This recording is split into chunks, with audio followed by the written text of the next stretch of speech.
Seja bem-vindo. Debate parlamentar hoje com os deputados Roberto Silva, do PSD, Lopes da Fonseca, do CDS, Carlos Pereira, do Partido Socialista e Hélder Spínola, do PND. Temas para esta noite: ainda o arquivamento do processo Cuba Livre, também o jackpot, com o PSD a dizer que não quer o aumento das subvenções aos partidos inerente à atualização do salário mínimo nacional. São temas que vamos falar neste programa. Antes de iniciarmos propriamente o debate, vamos pedir uma declaração inicial a cada deputado sobre o falecimento recente de Paulo Martins, um deputado que teve o seu desempenho ao longo de vários anos na Assembleia Regional e que, de certa forma, marcou a vida parlamentar na Madeira nos últimos anos. Começo por Lopes da Fonseca. O Parlamento hoje aprovou, enfim, votos de pesar por este desaparecimento. Como é que olha para Paulo Martins? Antes de mais, boa noite aos telespectadores da RTP Madeira, a todos os presentes. Penso que o Paulo Martins marca, sem dúvida, a história da autonomia. Foi um deputado que, apesar das nossas diferenças, porque eu tive o prazer de o conhecer como deputado, também nos anos 90, enquanto ele era deputado, e sem dúvida que era uma pessoa moderada, tinha bom senso. Como eu parafraseava a afirmação que hoje o líder do CDS afirmou, era um dos mais um dos políticos radicais mais moderados que a Madeira teve. Eu penso que era um moderado radical, como disse José Manuel Rodrigues, e bem, era uma pessoa com quem se conversava, com quem havia toda a possibilidade de estabelecer consensos, e isso é de louvar. Por isso acho que a democracia deve a Paulo Martins um louvor mais do que justificável daquilo que aconteceu hoje na Assembleia, porque sem dúvida que Paulo Martins, independentemente das nossas diferenças em termos políticos, marcou o debate político da autonomia nestes últimos anos. Deputado do CDS, Lopes da Fonseca, relativamente a esta matéria. Aliás, em relação a questões de justiça, eu acho que são os madeirenses e porto-santenses que a vão fazer nas próximas eleições de 2015. Mas não esta justiça? Essa é que vai ser a justiça. É com a caneta, porem o voto onde muito bem entendo. Essa é que é a verdadeira justiça. Portanto, se as populações considerarem que realmente não houve justiça nesta matéria, eu acho que têm essa oportunidade.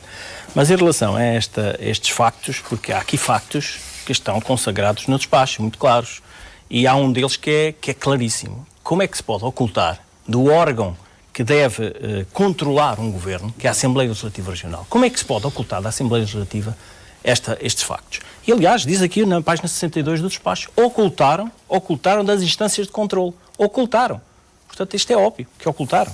E depois, há aqui factos que são revelados neste despacho, violou o seu dever de garante, relativos ao crime de falsificação que lhe são objetivamente imputáveis. Ou seja, há aqui um conjunto de referências claríssimas que levam a que nós possamos concluir que realmente houve aqui uma intenção, provavelmente não deliberada, como diz o despacho, mas no fundo para as populações foi deliberada. Foi deliberada porque foi claramente intencional o interesse eleitoralista que havia nestas decisões de ocultar esta dívida. Porque, aliás, o próprio despacho diz, houve um interesse para beneficiar a Madeira ou beneficiar o partido que está no governo. E isso indicia essa realidade aqui. Há aqui factos. Aliás, eu posso depois referir-me a eles. Mas há aqui uma que é claríssima. Na página 192, vou ler só 3 frases que as pessoas vão ficar elucidadas.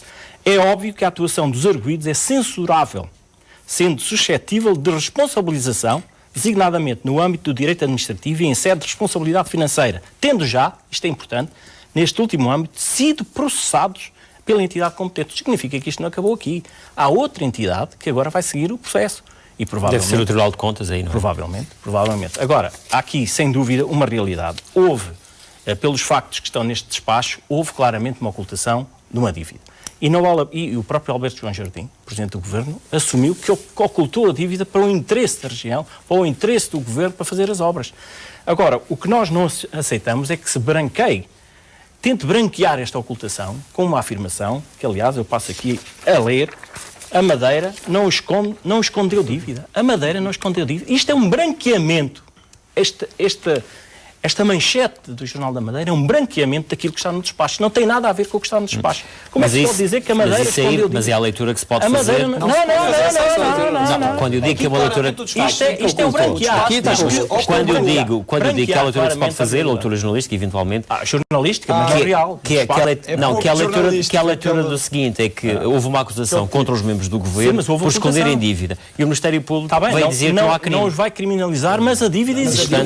A dívida está cá, aliás, as coisas que deixa muito claro. Nos vários pontos. Os vários pontos estão aqui. Aliás, na leitura que eu digo, foi a questão que eu coloco é que, se calhar, há legitimidade por parte, nomeadamente, enfim, isso é uma citação do Dr. Guilherme Silva, também haverá legitimidade para ele produzir esse tipo de afirmação. Portanto, não é? Esta afirmação, provavelmente, o que ele está a dizer, ao branquear com esta afirmação que não houve ocultação de dívida, é que poderá continuar a fazer a ocultação de dívida que não há criminalização. Isto é grave, porque os madeirenses, no fundo, o que é que estão? Estão obrigados, devido à imposição de uma assistência financeira à região, nestes últimos anos, são obrigados a pagar juros, impostos muito mais altos que a República, decorrente desta irresponsabilidade governativa, e depois é preciso perguntar aos madeirenses e porto-santenses se concordam com afirmações deste tipo, que não houve ocultação da dívida, quando, decorrente dessa ocultação da dívida, estamos nós, todos a sofrer esta governação irresponsável. Lopes da Fonseca. Do ponto de vista político, provavelmente é curioso como o Presidente do Governo Regional quer mais poder político para a autonomia e depois não respeita a autonomia. Não respeita o órgão máximo da autonomia, que é a Assembleia Legislativa Regional, que não conseguiu controlar os 1.100 milhões de euros, como diz o deputado Carlos Pereira, e bem, porque não foram enviados em termos de orçamento. O que significa que alguém que é Presidente do Governo, que devia respeitar a autonomia, respeitar o órgão máximo da autonomia, que é a Assembleia Legislativa, escondeu dessa Assembleia 1.100 milhões de euros. E, aliás, só para lapidar aquilo que estão aqui a dizer os meus colegas de painel, sobretudo relativamente aos factos. Diz aqui, na página 188, o seguinte: o Secretário Regional do Equipamento Social nunca deixou de executar a obra programada e para a qual não estava prevista dotação suficiente. E depois diz, a sua conduta, nesta perspectiva, e isto é um facto, integra a si os requisitos objetivos do crime de falsificação, que lhes foi imputado sob suspeita, bem como o requisito respeitante ao dolo genérico. Ou seja, eles indiciam tudo que houve falsificação e dolo. O que significa? Está tudo aqui, mas depois não criminalizamos. Obviamente que nós respeitamos a decisão do Ministério Público, mas, no entanto, ele diz, estão aqui provas. Lopes da Fonseca, qual vai ser a posição neste momento? Enfim, já foi a de também ouvir, naturalmente, a secretária e a empresa em causa. O que pensam sobre isto? O CDS, em relação a esta matéria, já se pronunciou relativamente a uma situação muito idêntica, e nós consideramos que para que os madeirenses e porto-santenses, sobretudo os que têm residência no Porto Santo, não possam sair penalizados desta situação, eu acho que o Governo Regional tem claramente de avançar para a subsidiação do apoio ao passageiro. Tal como acontece com o Governo de Canárias. Ou seja, esta é uma questão pontual, o que interessa aqui é resolver o problema principal. Portanto, o Governo de Canárias, em relação aos residentes em todas as ilhas, subsidia o passageiro para se poder deslocar com essa. Ou seja, no fundo, aqui que o CDS sugere é que sejam todos residentes, tanto na Madeira como no Porto Santo. Sobretudo os que têm casa no Porto Santo. Porque quem tem casa no Porto Santo paga IMI, portanto tem que ter direitos. Não é só deveres. Se paga impostos lá, tem que ter direitos. E, portanto, nós consideramos que o Governo Regional, o futuro Governo Regional, porque este penso que já não vai fazer nada, terá de pensar no subsídio ao passageiro, sobretudo os madeirenses e porto-santenses que queiram deslocar-se ao Porto Santo e, sobretudo, aqueles que já têm casa no Porto Santo, que podem deslocar-se com muito mais frequência, e isto dinamiza a economia. Ou seja, se os residentes, sejam eles madeirenses, até continentais, estrangeiros, tenham a casa, devem ter esse apoio, porque se têm o benefício de poder usufruir da sua habitação, também têm, se pagam impostos decorrentes dessa habitação que está localizada no Porto Santo, também devem ter os direitos que devem ser consagrados através do subsídio que o Governo Regional deve atribuir ao passageiro nesta matéria. Portanto, e acabava-se com essa questão acabava-se com esta situação e resolvia-se o problema.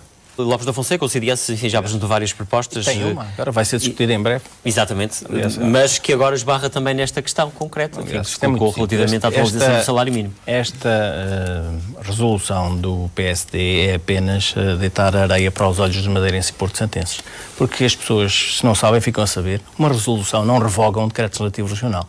Isso é óbvio. As pessoas têm de saber. Uma resolução não tem força de lei.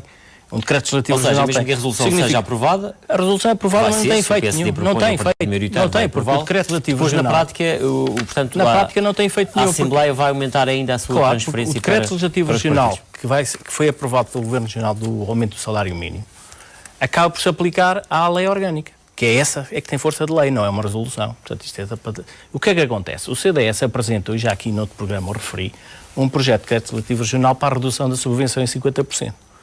E também prevê que, nesse próprio projeto, que não se aumente o salário mínimo, não se aumente em termos de subvenção o facto da decorrência do aumento do salário mínimo possa repercutir-se neste aumento da subvenção aos deputados. Ora, o que é que isto significa? Se o PSD tem boas intenções nesta resolução, então, quando for discutido o projeto de decreto legislativo regional do CDS, que vai ser com fixação da ordem, o que significa que, mais tardar, em novembro vamos discutir esse projeto, vamos ver então as boas intenções do PSD. Que aí sim é que o CDS vai imputar aos deputados que estão na Assembleia a responsabilidade de poderem, com o seu voto, reduzir essa subvenção. Mas acredita que o PSD vai mudar de posição, aliás, entendendo que no passado não mudou? Como não vai mudar, por isso é que eu disse há pouco que esta resolução é apenas para tapar o sol com a peneira ou deitar areia nos olhos dos madeirenses e porto-santenses, que isto não tem impacto nenhum em termos legislativos. Que é uma resolução, uma recomendação, como dizendo ao Presidente da Assembleia, e os deputados vão votar, aprovem isto que depois não se aumenta a subvenção. Não é verdade. Isto é falso porque não tem poder de revogar um decreto legislativo regional. Que pode, portanto. E com esta boa disposição concluímos mais esta edição deste Parlamento. Voltamos de hoje a 8 dias com o debate com os deputados da Madeira na Assembleia da República. Por hoje é tudo. Boa noite. Fique bem.